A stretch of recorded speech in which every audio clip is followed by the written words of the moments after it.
My brother 892 is mispatterning and doing another very strange thing that we don't see very often, and I'm at my wit's end, so we're getting Jack to help.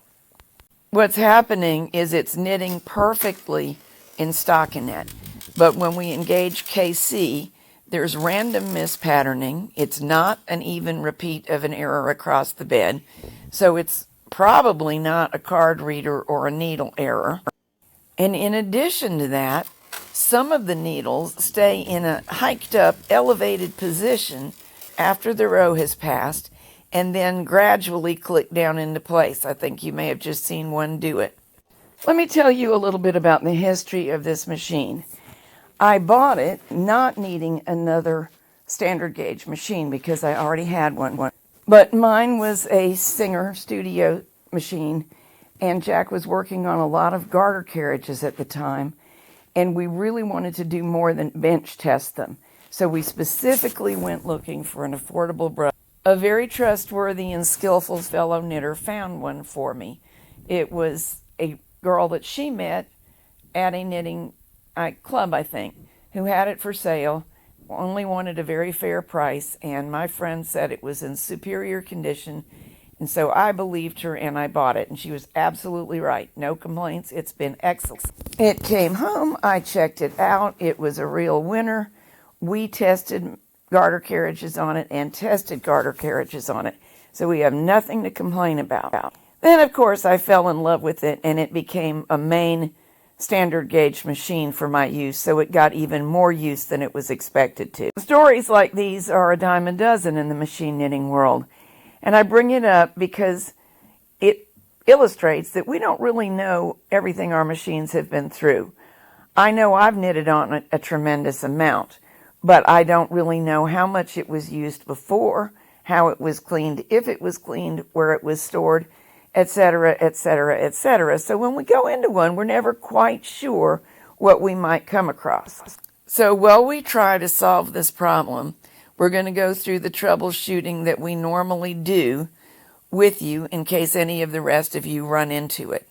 First, Jack is going through the carriage very carefully to make sure that everything that should be symmetrical left to right is left to right symmetrical, that every spring is attached and operating its flipper properly, that every flipper is responding to the turn of the dial that should set it in place, KC versus N for the most part, but also he checks the buttons, depresses them, and see, do we get something different in part than in tuck, for example. So it's a fairly lengthy troubleshooting process, and he did find a couple of sluggish flippers, which is common when a machine has had a lot of use since its last going over, and we thought that might be the problem.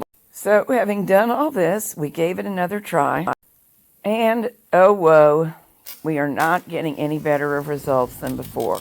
Same exact problem. I should add that, of course, a faulty sponge bar or one that's wearing out or the wrong one can cause all manner of problems. So, of course, we checked all that out first, and so should you if you run into a problem. But in this case, that didn't do a thing. I used 4 different suitable sponge bars without good results. So next, Jack went into the card reader, and he'll describe it. All right, what we're doing is testing the plates. And as this cam rod moves, you'll notice that it pushes, let me get my indicator, each one of these, this end of the U goes that way. All right, and now we're going to start over again. If you don't know what he means by U, I have a feeling you're going to see in a minute. Yes, but these are supposed to, the minute they clear the cam, pop back into their position, and a couple of these are not doing it until the cam's way past it. I'm going to reverse and we'll go the other way, and you can see this cam, see it pushing that golden rod to the left. So each cam should push the rod. Now we got to wait till we're reversed. Now it's pushing that to the left. The next one's going to the left, and you should be able to do this very slowly. I'm having a hard time because it's He's stiff. hand turning the belt. I'm pulling the belt, but I should be able to do it very slowly. Now, look at this. See, there's still a gap right there. I do. And we've passed the cam. That should have popped back in. Oh, it should have closed. Yes, it should have, and it did not. Very naughty. And see, that's right in the middle, so that would be right in the middle of this selected number of needles. That's the middle section. It should be the naughtiest. But to review, what you're looking at is the punch card mechanism, and it represents 24 needles. If you only use 24 needles in the center of the bed, that's what Jack was saying. The very center, the 0 mark, is in the center of the 24. And that's what we were testing on, so you don't get confused. all right, here we're going to go through it one more time, noticing, see, that one was sluggish. Let me see if I can back up. Watch this one right here. See it move? Yes. Okay, it should have responded the minute those two are doing it. The minute the cam passes, they should pop. There's your worst one right there. That's what I was saying. The center of the pattern, wherever you set up your needles, that's going to be the naughtiest. But you see the problem now. That one still hasn't come back. Mm-hmm. Okay? So that would make it A, fail to select. And what about that sticking up in the air issue? Okay, let me explain that. I'm going to back up again because we can see that one very clearly. You hear those popping sounds? I do. Okay, that's them coming up. Let's go around one more time. Here we go. And we can watch these in here. It's separated.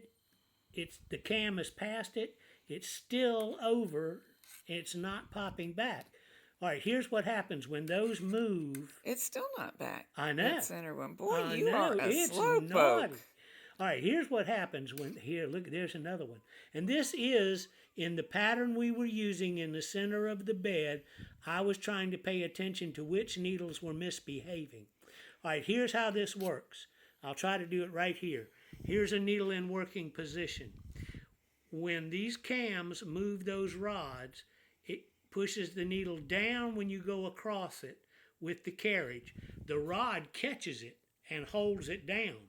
So once the carriage is passed and this cam has rotated, the rod should turn it loose. But since these aren't moving right, that means They're rod... holding on longer than they should. Is that what you're trying to say? That's what I'm saying. The needle is pressed down, the rod holds it.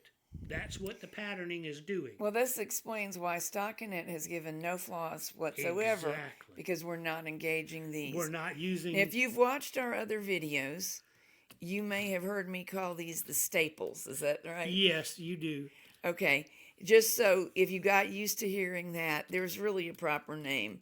But to me, they look like big staples. They do, because one end of them is here and the other end is under the back of the bed behind a plate that I will show you in a second. And they are down, over, up. So let's go in and find out how come they're so slow. All right, these are the needle selector plates. And on the top edge, I'm going to push it down. Where there are no needles, you see those little hooks right there? Yes. Okay, those are what grab the needle butts. Now, if you'll notice, we pulled two needles out, and look where your spring comb fingers are, way up against the bed. There is some fiber that needs to come out of here. Yeah. It's not an incredible amount. And but there's a little bit of crud right there. And, all right, we're going to move the cam rod. Ooh, I said we were going to. There we go. You can see these plates. They slide against one another to change the They go back selection and forth. mechanism. That's right. And that means if a needle is in working position and the carriage pushes it down,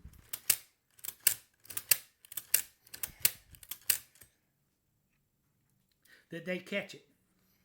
Now they're not selecting, these are not selecting anything because there's not a card in. Right. If we were to put a card in and moved the timing belt, you would see these guys move back and forth according to And the they car. have to move freely, and there's very little space between them. That's right. That's right. You can see right here one of the retainer posts. And in this area is a really good spot to give it a squirt of silicone while you're in here. Because they really must move freely, or obviously they can't do their job of selecting. That's right. If the camera can come down this end, here are the springs that hold these rods in the right position to the dead left. And so every time the cam moves one of these selector plates, it pulls against the spring, and then the spring brings it back. So what we've got is a sluggishness that when they go over the spring, they're too slow and they don't come back fast enough. Are my springs in good condition? Yeah, the springs are fine. You can look at them. These are what's And it's called... something that could potentially go wrong. Right. This is called a coiled return spring, which means it's stretched when it's being used and it's supposed to return. If there's anything wrong, there'll usually be visible damage in these coils. You'll see one that's gapped apart. And so this one's a little rusty, and we can see where it got its problem from, and we're going to treat that before we turn it loose. All right. What we want to show you is what goes on underneath this plate, because there's another spring comb in here that controls those selector rods. And we'll go through that, but here's the thing I want to show you. If you take this off and those springs are not in place, when you change direction, see how this bar lifts up? It's lifting those selector rods to clear the advance of the card. If you do that while this plate is off, sproing, there's a chance everything will go all over. And you're not going to like it, I promise you. This is not something I could ever get back together. And then we're going to, later, as soon as we get through with this, and we'll go through it, we're going to show you about this is what advances the card. All at once, not at all, or one at a time. And this is, a lot of people ask, how do I lubricate that and how does it work? Because it's not advancing my card. All right, this is the cover plate. This is the spring comb. Now let's talk about what we're doing here, and it's pretty simple. These are what Catherine calls the staples, and what the book will call the selector rods, because this end of it is what reads the card. This end, these are the connecting rods, and these are the selector plates right there. So that's how it works. Selecting rod reads the card, moves these connecting rods when the cam moves them, and then that's what activates these selector plates. And this is that rod that we showed you right here, that when you change directions, it lifts, but yeah, see these guys coming up? All right, they should drop right back down. Okay, and you'll notice They're not all doing it at equal speed. See, there was one really slow. Quick question. Right. Some people call something, the part that falls apart and creates mayhem is often called the pins by just the general public. Is this them? Yes, those are the connecting rods. But that's what will fall all apart, and ordinary people can never get them back. Yeah, do not take this plate off.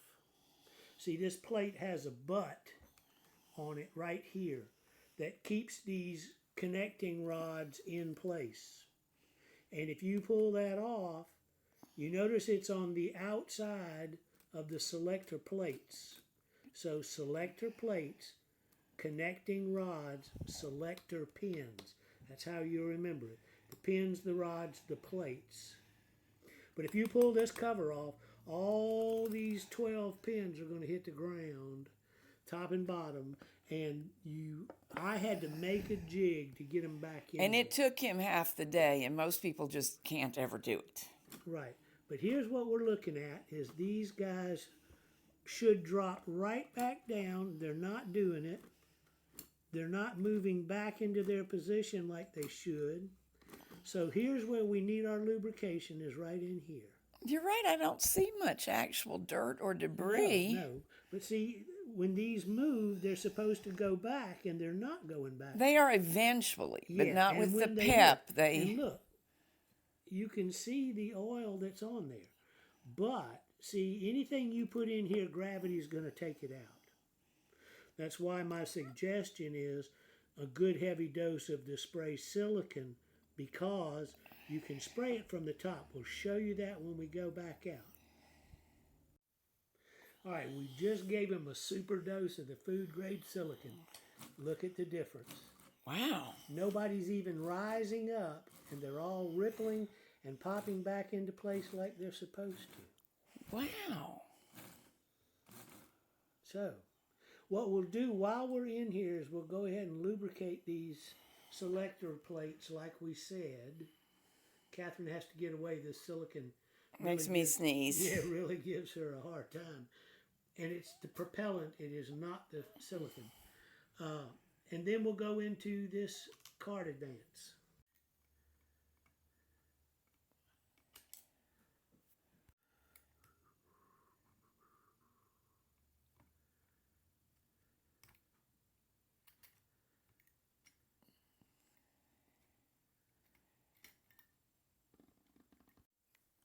This is your clutch wheel. This is your clutch spring. Here's how it operates.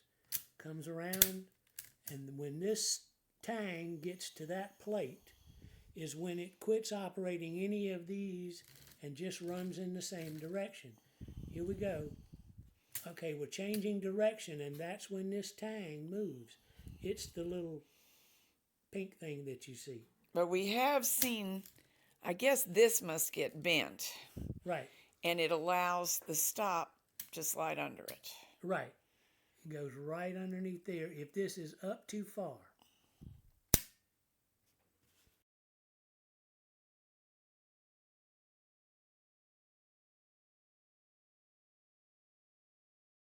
Oh, we were so sure we had it.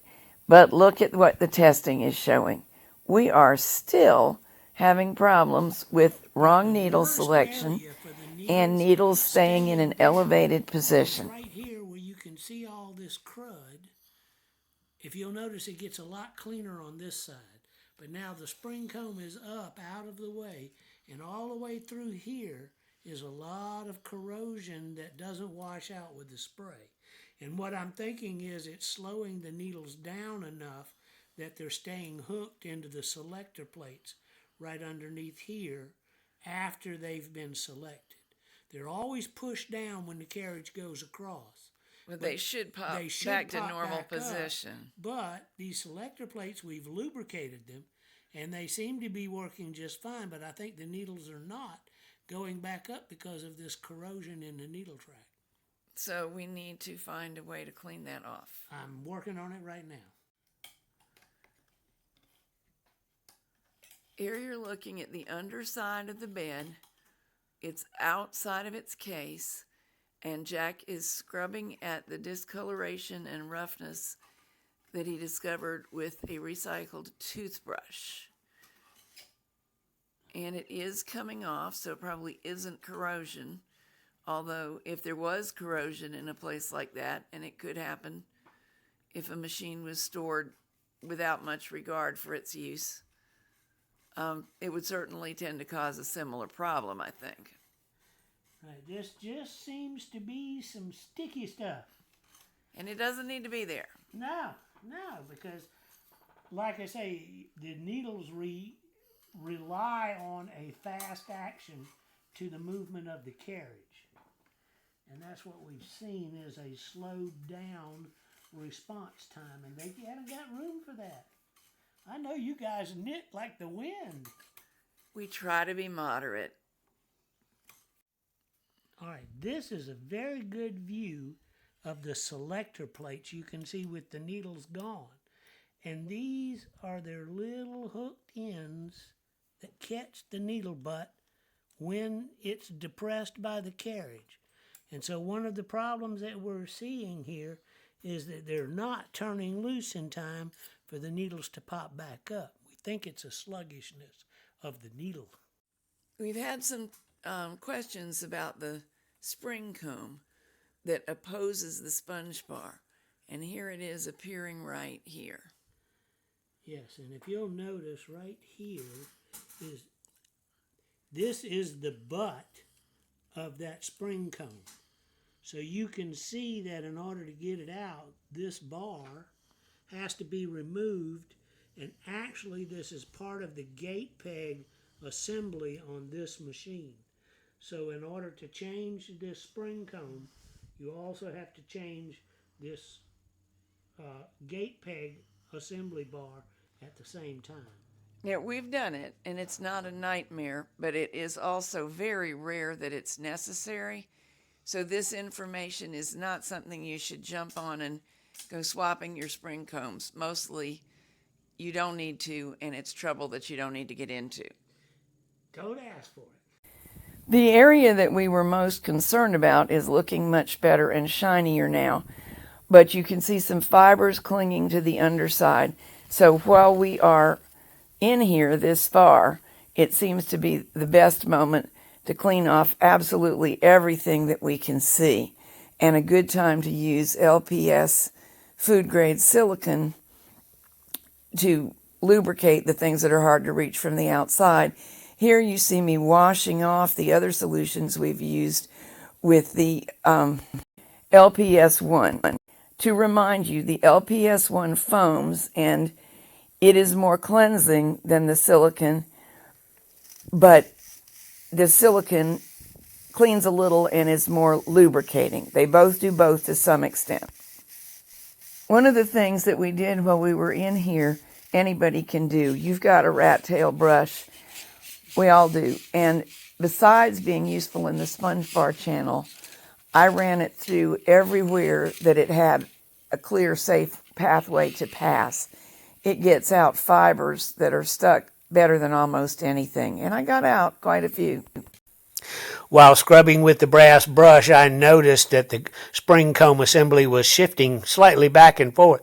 That's what we're showing you with the little yellow arrow, so you can know that it's well lubricated and floating a little in there. The tiny bit of movement in no way affects the alignment of the spring comb to the needle, but since the needles weren't moving back like they were supposed to, we want to make sure there is no crud left in there anywhere. So, time for another test. We hope the final test. And voila, selection appears proper, speedy, and no needles are hanging up and slowly clicking down. This is much better.